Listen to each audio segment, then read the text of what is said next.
Hey guys, make sure you're on the middle of page 53 for this next section. Clutching his broken glasses to his face, Harry stared around. He'd emerged into a dingy alleyway that seemed to be made up entirely of shops devoted to the dark arts.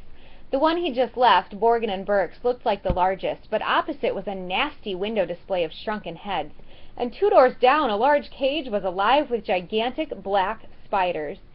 2 shabby-looking wizards were watching him from the shadow of a doorway, muttering to each other. Feeling jumpy, Harry set off, trying to hold his glasses on straight, and hoping against hope he'd be able to find a way out of here. An old wooden street sign hanging over a shop selling poisonous candles told him he was in Nocturne Alley. This didn't help, as Harry had never heard of such a place. He supposed he hadn't spoken clearly enough through his mouthful of ashes back in the Weasleys' fire. Trying to stay calm, he wondered what to do. "Not lost, are you, my dear?" said a voice in his ear, making him jump.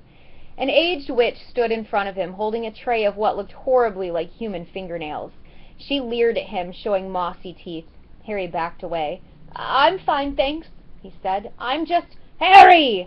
What do you think you're doing down there?" Harry's heart leapt. So did the witch. A load of fingernails cascaded down over her feet, and she cursed as the massive form of Hagrid, the Hogwarts gamekeeper, came striding toward them, beetle-black eyes flashing over his great bristling beard.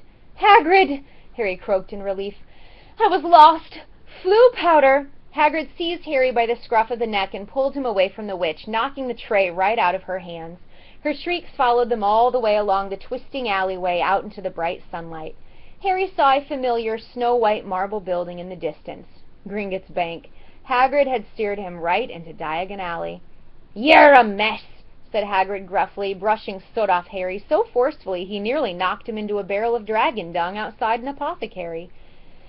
"Skulking around Nocturne Alley, I dunno, dodgy place, Harry. Don't want no one to see you down there." "I realize that," said Harry, ducking as Hagrid made to brush him off again. "I told you I was lost." "What were you doing down there anyway?" "I was looking for flesh-eating slug repellent," growled Hagrid. "They're ruining the school cabbages. You're not on your own." "I'm staying with the Weasleys, but we got separated," Harry explained. "I've got to go find them." They set off together down the street. "How come you never wrote back to me?" said Hagrid as Harry jogged alongside him. He had to take 3 steps for every stride of Hagrid's enormous boots. Harry explained all about Dobby and the Dursleys. "Lousy muggles," growled Hagrid. "If I'd a known—" "Harry! Harry! Over here!" Harry looked up and saw Hermione Granger standing at the top of the white flight of steps to Gringotts. She ran down to meet them, her bushy brown hair flying behind her. "What happened to your glasses? Hello, Hagrid. Oh, it's wonderful to see you 2 again. Are you coming into Gringotts, Harry?"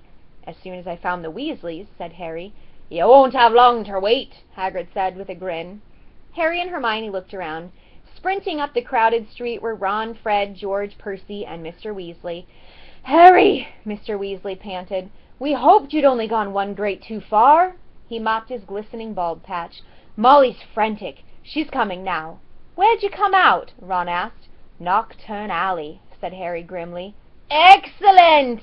said Fred and George together. "We've never been allowed in," said Ron enviously. "I should ruddy well think not," growled Hagrid. Mrs. Weasley now came galloping into view, her handbag swinging wildly in one hand, Ginny just clinging onto the other. "Oh, Harry! Oh, my dear, you could have been anywhere!" Gasping for breath, she pulled a large clothes brush out of her bag and began sweeping off the soot Hagrid hadn't managed to beat away. Mr. Weasley took Harry's glasses, gave them a tap of his wand, and returned them, good as new.